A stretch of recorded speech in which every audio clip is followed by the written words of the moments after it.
First Chronicles chapter 19, verse 1.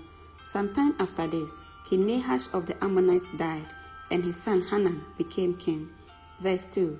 David said, I am going to show loyalty to Hanan because of his father, Nahash, was always loyal to me. So David sent messengers to express sympathy to Hanan about his father's death.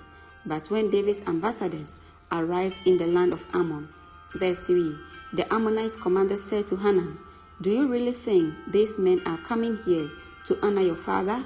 No, David has sent them here to spy out the land so they can come in and conquer it. Verse 4, So Hanan seized David's ambassadors and shaved them, cut off their robes at the buttocks, and sent them back to David in shame.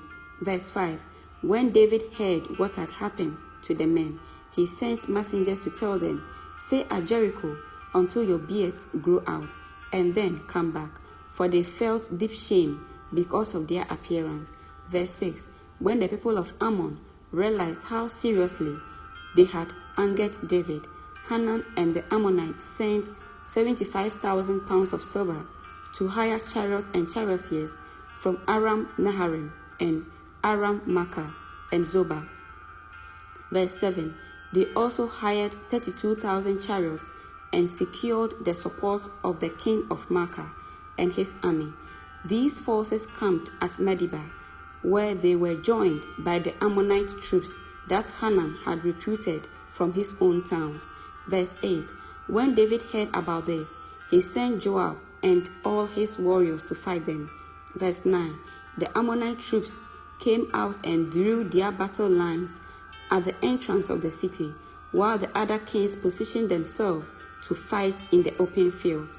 Verse 10, When Joab saw that he would have to fight on both the front and the rear, he chose some of Israel's elite troops and placed them under his personal command to fight the Arameans in the field.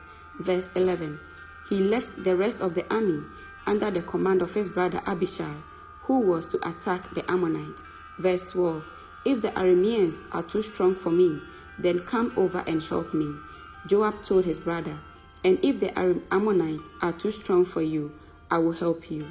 Verse 13, Be courageous, let us fight bravely for our people and the city of our God. May the Lord's will be done. Verse 14, When Joab and his troops attacked, the Arameans began to run away.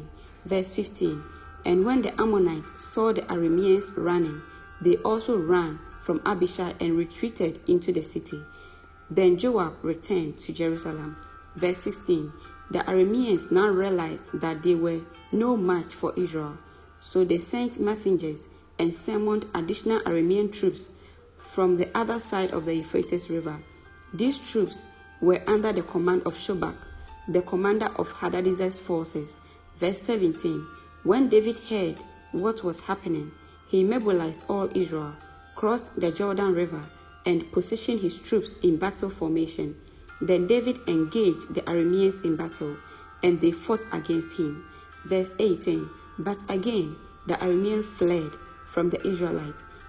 This time David's forces killed 7,000 charioteers and 40,000 foot soldiers, including Shobak, the commander of their army. Verse 19, When Hadadezer's allies saw that they had been defeated by Israel, they surrendered to David and became his subjects. After that, the Arameans were no longer willing to help the Ammonites. Amen.